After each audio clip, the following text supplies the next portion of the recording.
Bem, galera, não deveríamos nem sequer lembrar, né, que criança não é mãe, pois o Estado tem o dever de proteger as crianças e adolescentes, mas já que não faz, estamos aqui, né, cara? Dito isso, a PL 1904 de 2024, que prevê a equiparação de homicídio para vítimas de violência sexual que interromperem a gestação após 22 semanas, está na Câmara e acreditem, tem muita adesão de deputados, cara. Por outro lado, além de protestos, também existe uma forte oposição com a campanha Criança Não É Mãe, e a gente sabe em qual lado da história a gente quer estar. Esse é o Plantão do Meteoro.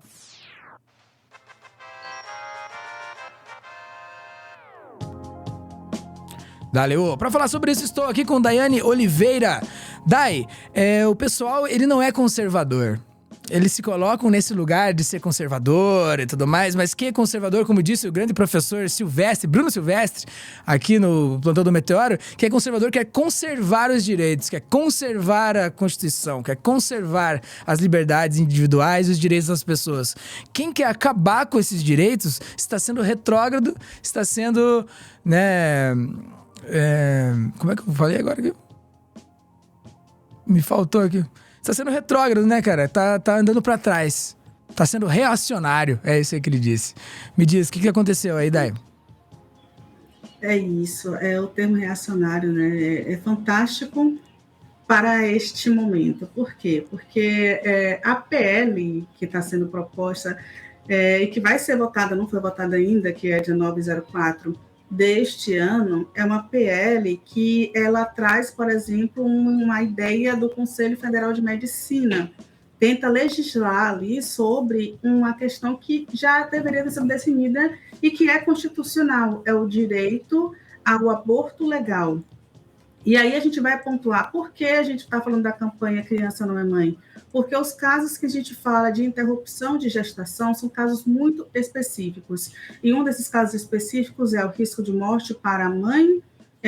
Por exemplo, a criança, né, está ali, né, a criança não, desculpa, perdão, o feto está ali nas trompas, por exemplo, o risco de morte para a mãe, para fetos que estão sem o cérebro, né, o anencéfalos, e em casos de violência sexual.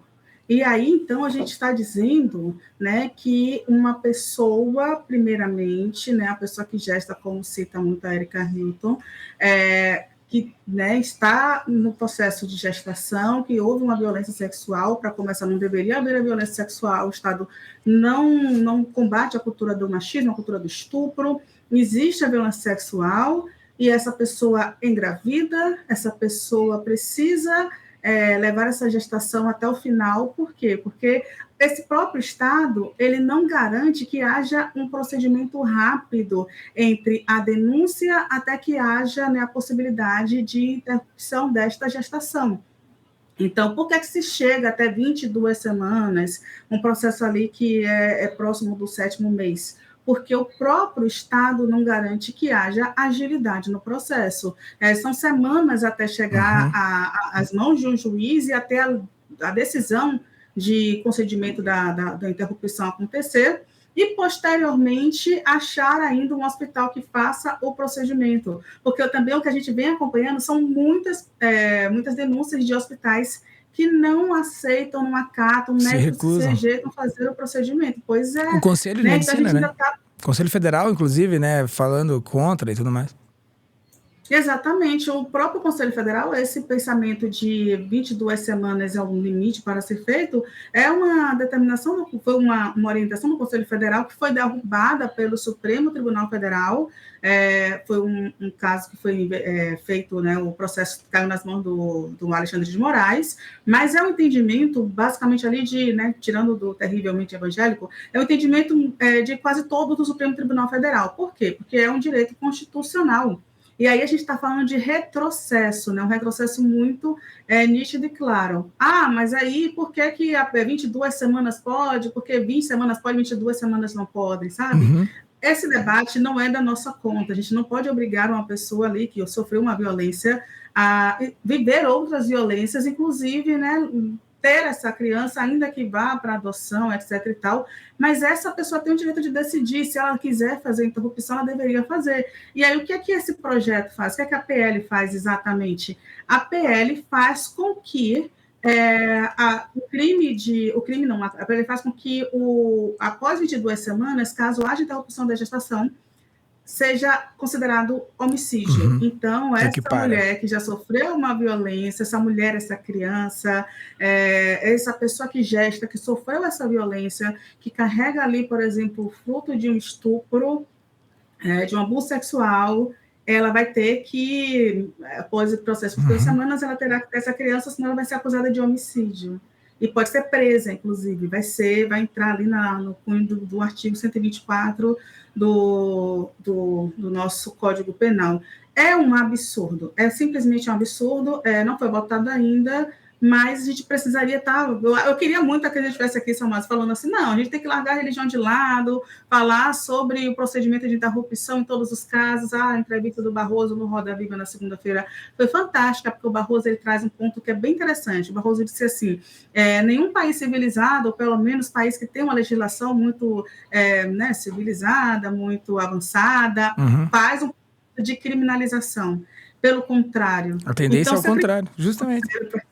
Não é isso? Se a criminalização não serve para aqueles países, que geralmente são os países que aí a gente tem o Ratinho Júnior querendo exportar a privatização, né, de Londres, por que não exportar aí o procedimento de interrupção espontânea da mulher quando ela quiser? Mas não, eles não têm interesse em fazer nenhum desse tipo de processo, né? Canadá, Estados Unidos, né, não tem interesse em fazer esses processos. E aí eu trago para a gente, vamos assistir o que fala primeiro a Sâmia, que é muito importante quando a gente tem entendimento do que significa isso. E aí na prática a Sâmia traz o ponto da criança, né? Vamos lá, tá na tela. PL 1904, eu quero dizer que quem vai comemorar a aprovação da sua urgência são os pedófilos brasileiros. Sim, eles mesmos. Porque ao invés da Câmara estar voltada para coibir a atuação deles contra as nossas crianças e adolescentes, ao invés da Câmara estar debruçada sobre de que forma pode responsabilizá-los mais por essa violência tão brutal que qualquer criança, adolescente e mulher brasileira, infelizmente, está suscetível a sofrer, a Câmara está se voltando para retirar essa menina do papel de vítima para colocá-la no banco dos réus.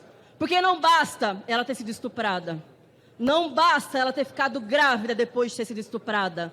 Vocês ainda querem que ela vá para a prisão por 20 anos, quando ela vai dizer que não serei mãe do filho de um estuprador. Porque uma criança não pode ser mãe, e um estuprador não pode ser pai. E isso é colocado nas leis brasileiras desde 1940. E a última pesquisa que afere a opinião pública a respeito dessa lei indicou lá em 2019, feita pelo Datafolha, que 60% da população brasileira é contra retroceder nos atuais casos permitidos por lei.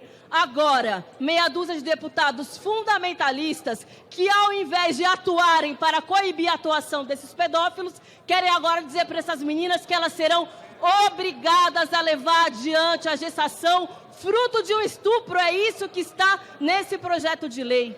Cara, olha, isso é impressionante, né? A gente tá discutindo algo como esse, né? Tipo assim, a Sâmia colocou nos termos mais claros possíveis, né? E eu acho que não tem como responder, né? Como você vai responder o que disse a Sâmia? Reacionários, são sim fundamentalistas. E o que ela falou ali tem algo de muito interessante também. Ela falou, já a população brasileira é contra o retrocesso, é isso aí. 60% da população brasileira já disse que é contra. E o que eles fazem ao propor um projeto desse, ao propor as coisas, é justamente acenar para os outros 40%. Sabendo que vão perder às vezes, sabe assim? Mas no alarde, no alarme, no coisa, a gente tentou, viu? A gente quis criminalizar, a gente tentou não sei o quê. Mantendo, né, tipo assim, a coesão da base, dessa base reacionária, dessa base radicalizada, né? Que botou todos esses caras lá, bicho. E tem um ponto que é interessante a gente pensar, né? Tirando, né, os terrivelmente religiosos, por exemplo, e muito dos discursos que são deturpados para essa galera, né? Porque a gente sabe que tem muita gente que realmente se enfia ali no seu templo, entre os seus, e não vai ouvir ninguém. Então, quando a gente fala muitas em projeto de lei, as pessoas tendem a não entender exatamente o que a gente está falando, né? Poxa, mas eu sou contra, eu não quero que as pessoas, né? Porque eu não quero que as pessoas próximas a mim façam, eu não quero fazer. E trazer para esse lado sobre hoje quais são as pessoas, quais são os direitos da população é muito importante. Então, assim, essa campanha Criança Não é Mãe foi puxada, e eu não consegui identificar quem encabeçou, mas ela está sendo puxada aí, principalmente pela Érica Hilton, que conseguiu fazer toda uma mobilização. A gente tem aí pessoas apoiando essa campanha, como a Anitta, a gente tem grandes fã-clubes, inclusive das divas pop, a gente tem um fã-clube aí isso é muito interessante, a gente ter essa união. A gente teve o fã-clube da Beyoncé e outras divas pop aí que entraram na luta, né? A Taylor Swift, os fã-clubes brasileiros entraram na luta também para divulgar a campanha Criança Não é Mãe, Estuprador Não é Pai, e isso é positivo. Hoje, em Brasília, aconteceu também um ato trazendo esse pensamento, e talvez isso atinja até esses 40% aí que não entendeu ainda quais são os casos, porque eu gostaria muito de estar falando sobre o aborto legal, sobre a legalização da interrupção de gestação para qualquer pessoa que tem interesse em fazer isso. Ponto, eu gostaria muito, mas o Brasil não avançou ainda até este momento, então a gente precisa pelo menos garantir que uma pessoa que foi abusada, violentada, que já teve seu direito ali de dignidade, de respeito, direito ao seu corpo violado, que não haja revitimização disso, né? Uhum. Então já passou todo o processo, tanto no processo médico, tanto na perícia, quanto na delegacia, muitas vezes quando vai ainda para a delegacia, todo um processo jurídico para conseguir a liberação, que demora semanas. Também alguém no chat falou assim, mas 22 semanas? Sim, 22 semanas, que a gente pensa assim, poxa, mas são muitos meses, mas o judiciário brasileiro, de fato, demora, e muitas vezes essa pessoa ela descobre ali no segundo, terceiro período, né, de gestação, mês de gestação, e aí vai, né, até conseguir essa licença para fazer o procedimento, demora um certo tempo. É uma ineficiência estatal mesmo em garantir o direito e a proteção dessas pessoas, que faz com que isso tenha que ser resguardado, né? E essa que é a parte que está escondida, né, dentro de um projeto desse, né? É a irresponsabilidade do Estado que está fazendo com que isso tenha que acontecer em casos já permitidos por lei. Então, é o Estado não cumprindo a sua designação, né? O mandamento legal, né? Tá aí. E o pior é que é isso, né? Que são projetos de lei colocados por essa galera, né, mano? Que faz do picadeiro ali, né? Atividade parlamentar, e que, de alguma forma, sempre dá um jeito de interromper as falas importantes, de tumultuar aqui os processos. A gente pode ver isso agora nesse próximo corte aqui, né, Day?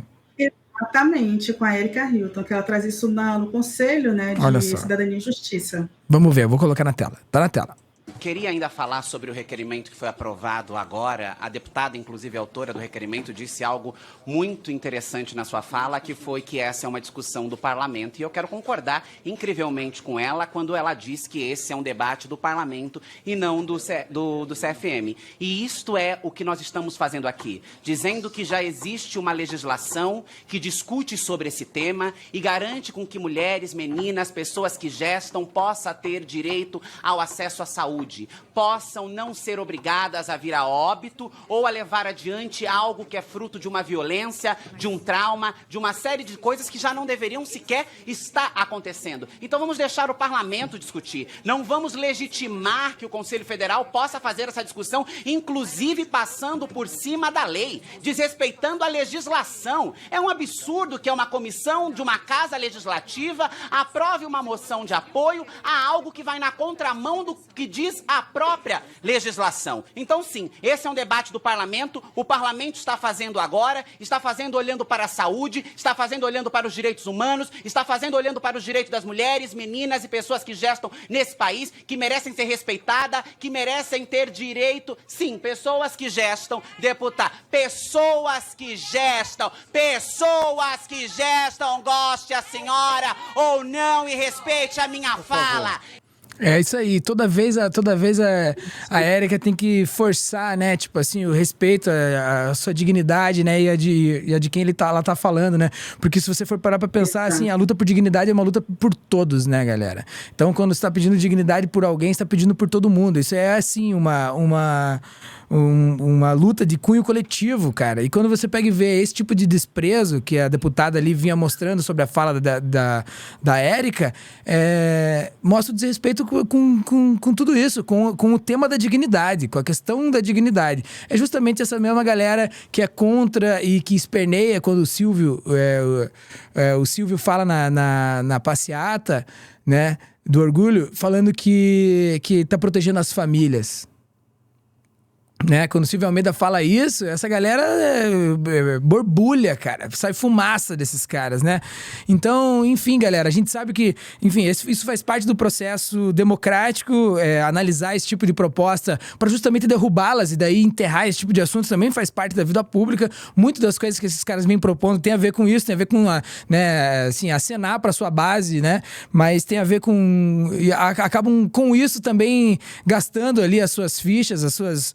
Enfim, né, essas maldades aí, sendo todas elas descartadas, né, nem todas, né, mas tá aí a grande parte delas. Era isso que eu ia dizer, desculpa, mas era isso, nem todas. A grande parte delas, mas tá aí. É esse tipo de enfrentamento que a gente vai ter que fazer pra sempre, galera. Então é bom a gente exercitar a paciência. Pois bem, estive aqui com Daiane Oliveira e mais um corte aqui do Plantão do Meteoro. Dentro de instantes a gente volta pra mais um, mas aproveita pra dar uma olhada no trampo dela lá em Daiane J. Oliveira. Olha, ela tem foto dela lá na Fonte Nova, que eu sei, hein? Ela é do jogo. Salve, salve.